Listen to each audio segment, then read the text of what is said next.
Now, what's happening in Accra, or what has happened in Accra? Some has happened, some are yet to happen, some are still happening as we speak. So my very first one, on Tuesday, Elaine and our very own Apioko graced the Diaspora Roundtable series that happened at Alisa Hotel. The topic that was, or the conversation they rode on, was leveraging the creative arts as a tool for propelling Ghana's brand. Elaine, you were present at the event. Now, tell me, how was the whole experience? It was an honor. You know, they were in the studio last month. Right. We had a whole interview with them for them to expatiate further the focus for what Diaspora, or for the diaspora relations, really is for the creative industry and for Ghana at large. Right. And this has been very revealing, very educative for me, and any person who happens to hear about Diaspora should make sure they're making a date. Of course, our very own Apioko, she was there to she was the opening act, and it was amazing. We had a fusion of reggae music, and the reason why we are a black star and we pierce through everything, every kind of trial and tribulation that you put us through as a black person, we will pierce through because we are the black stars. And she gave us a beautiful rendition of what we truly are and what a fusion of Diaspora, of African Americans, of blacks, and how we have come far to build what we have so far. Now, when we are connecting entrepreneurship, when we are comparing what we have built from the days of yesterday through today, through to today, our people are doing amazing. Let's see the video. Right.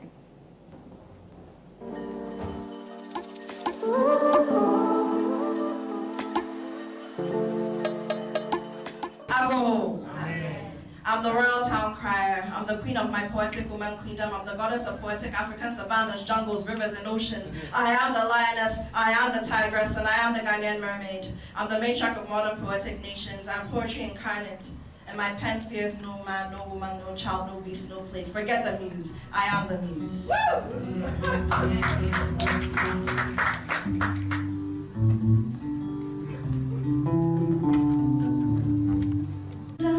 To the merchant ships.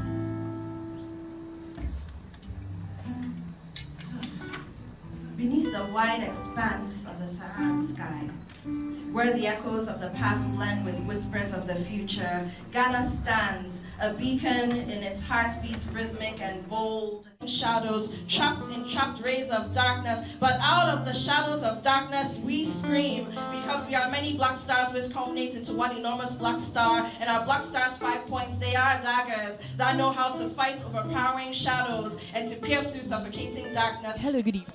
Good evening. Okay, your full name again? Ibrahim Mahama.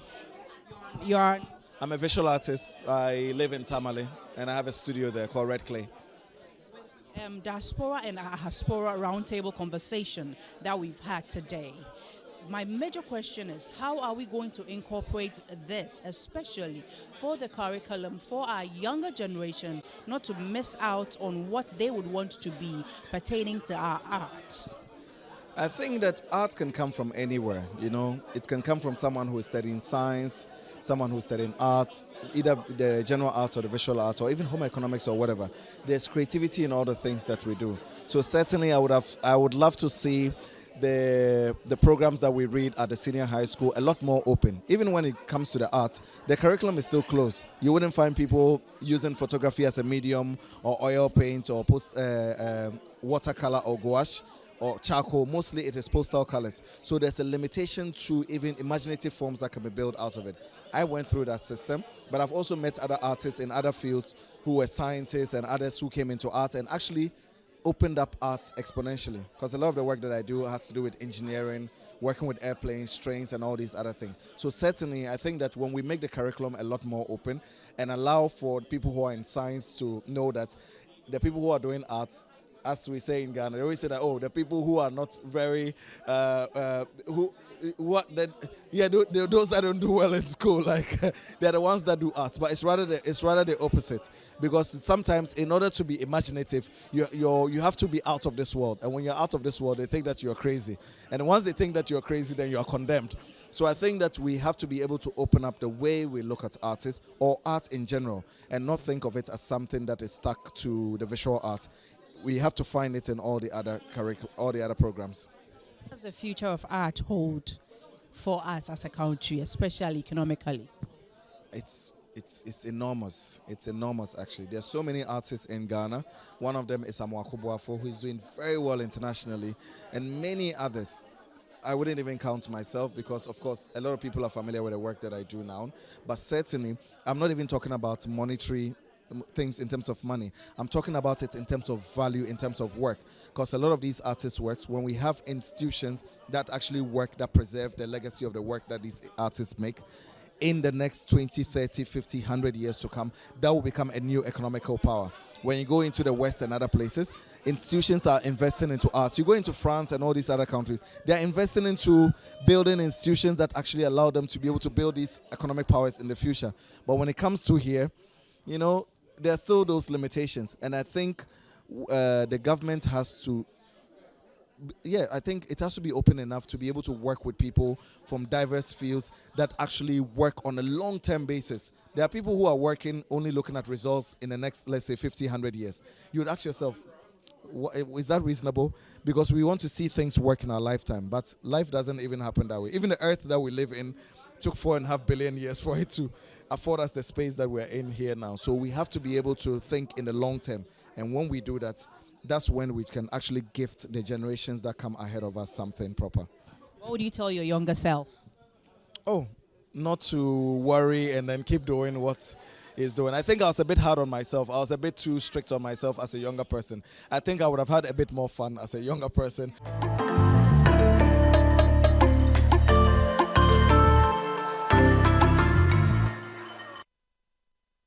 Right, so there we had the video of a diaspora that happened on Tuesday at Alisa Hotel. Elaine, one thing that caught my attention when the gentleman was speaking was the fact that he mentioned that let's focus or channel a bit of energy, I mean, this is my own thought, into arts in general, and not only visual art. Many a times when we say art, we are thinking about it's either painting, but there's more to art than just painting. There's music, there's theater, there's literature. I mean, a whole lot.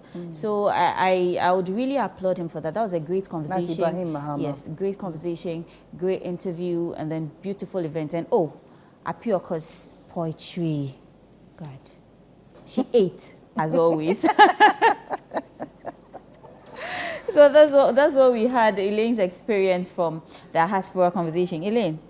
Moving on, what's happening in Accra? What's happening in Accra? The next one is in the chest of a woman. I mean, yesterday, I know Apioko and Magdalene were able to go and have some fun. So definitely, we'll be hearing a lot from that. But Clemento Suarez has something to tell us. So please, watch what he has to tell us, and we'll come back into the studio.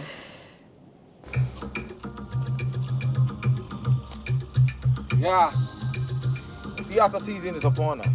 You probably might have read this, yet to see it live. Let's go. In the test of a woman, Naka Fest, a young woman, SHS, who will see our national, Africa Arts Network, I put him a begin the big gym, or by Yachira Man sign, National Theatre and Kramai, after the corner, Mama, if you don't mind, I may tell them forth. If you may, just come forth to see this. I bet you will love this. Africa Theatre masterpiece. Oh, I ain't cause you will take it. 150 to see this. You feel this? I found to hot. No, the ato, a yapra hot, a shankalato, Edina Matatia Kofa, Johnny, General, and Tatia Clemento. Can't be at in the dirty, yeah, your draw, yeah, Foko Joe. If you don't know now, you know. One man, what you when it's so. Don't say I told you so, cause I had a jumbo say so.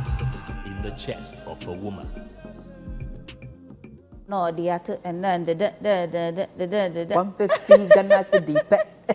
Oh my days. Clemente Suarez is a raw talent. Now that is art right there. Of course. That is of art. course. He's an actor, he's a musician, he's a rapper. Oh my days. And when he's performing on stage, the man is a stand-up comedian. I tell you, he's so good. He delivers flawlessly, effortlessly. So those of you who are not able to attend the first show yesterday, I mean, there's another one happening today, so you can't afford to miss it. It's happening at the National Theatre. Do make sure that you rush there and then take a look at Ghana's Charlie. You know, See, it's Ghana's unrefined art. You know, sometimes when I think about the fact that we invest so much in movies, like, I mean, acting, movie, and then we don't pay attention or we don't focus on stage or theater, it's sad because... We started with theater. Our people are good. They have it. They have the talent. So let's invest in them. Let's support them when there's something like this happening because they're putting so much work to put these things together. And In a Chest of a Woman is a literary book that they are acting out. Yes. So just imagine bringing someone's ideas, which was written, to life. Efoko Jomaugbe. I made a mistake of saying the late.